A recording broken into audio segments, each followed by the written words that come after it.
Controlled creep feeding is a new way to think about creep feeding.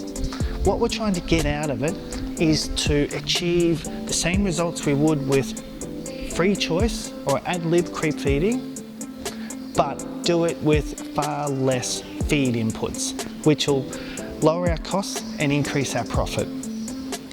What controlled creep feeding has in common with regular creep feeding is at the beginning of life of our lambs and calves, we need to feed them as much as they can. So we have on the Advantage feeders the system wide open.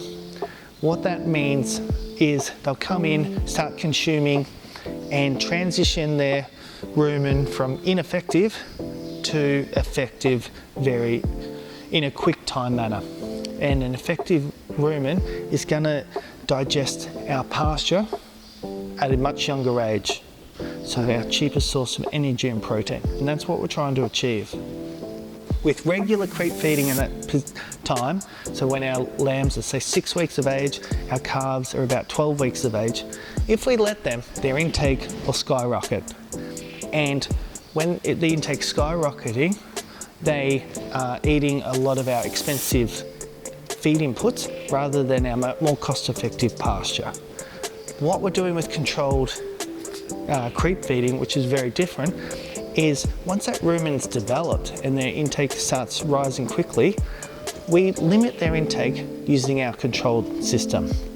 It means that they only get a little bit, which helps them complement the pasture, our cheapest source. So they eat a lot more pasture and less feed.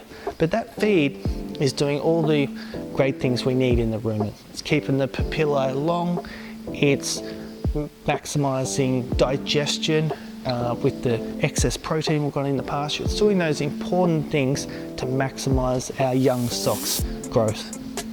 And the end result is what we're trying to achieve at weaning time. We've got high growth rates, but we've only fed 25 to 30% of the creep that you would in a traditional creep feeding. And that's a big cost saving and a big increase to our profitability of our livestock production.